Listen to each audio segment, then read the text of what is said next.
All right, now hear me out. I don't want to say this, but Joe is so relatable. Like, don't get me wrong. I'm not like a psychopath murderer or anything, but I mean, I can't be the only one. Like, look at Twitter, look at the memes, right? Like, he's a relatable character, and I think that's why he works so well. I mean, don't tell me you haven't been on Hinge or Tinder trying to find somebody's Instagram. You keep searching their name and nothing comes up. It's like they don't even fucking exist. Like, what the hell am I supposed to do? I'm trying to help you. I'm doing this for you. It's so stupid. Hey, let's just, I don't know. I'm just gonna go ahead and start the video.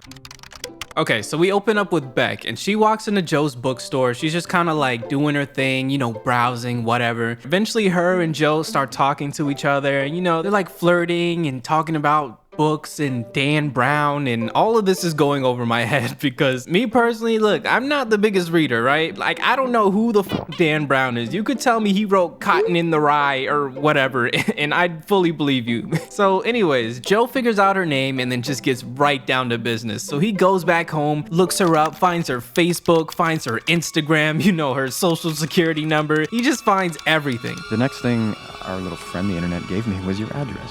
There it is. This is one day after they met. What the f? So clearly Joe is not new to this because he finds her house, he's at her job, he knows where she goes to school, he knows who her friends are. He's literally watching them eat dinner in one scene. It's pretty crazy. Like, it doesn't even matter what part of her daily routine she's on, Joe is gonna be watching her from the shadows every single time. And this brings us to Benji, right? So Joe sees this guy going up into Beck's apartment, and me watching this, I'm like, oh, so she has a boyfriend, right?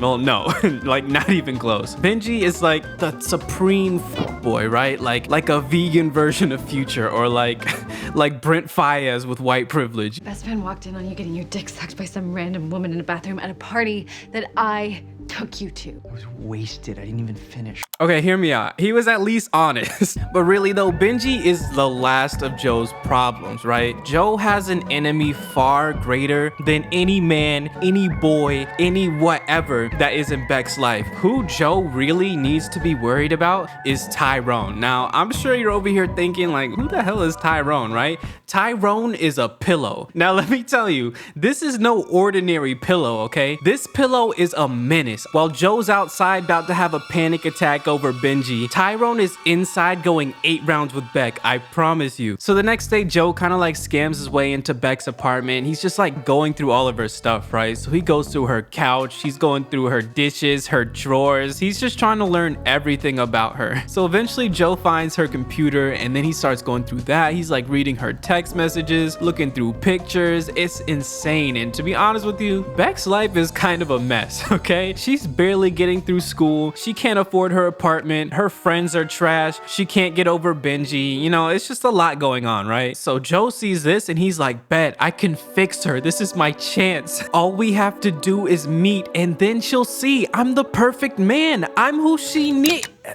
She's here. Oh my God. What is he get? Where's he gonna go? There's no way. Stop, he's in the shower. So it turns out that Beck's friends end up calling her, and they end up going out to this open mic thing. Now, me personally, look, I hate open mics, okay? It's too much secondhand embarrassment for me. Like, there's always gonna be that one person that goes up and just bombs, and I don't wanna be there for that. It's too intimate, like, stop. So Beck goes up to read her poem, and it does not go well, okay? She's stumbling over her words. People aren't listening to her. Some guy in the back says that she sounds way too sad. It's just a mess, right? So even Joe at this point is like, let me get out of here. So he ends up going to the subway. He's just sitting there waiting for the train, and what do you know, Beck comes down too. So Joe sees this and he's like, Bet, this must be a sign. Me and Beck running into each other just now of all times? Like, what are the odds? Is this a sign? Is this a sign that we're meant to be together? I guess not.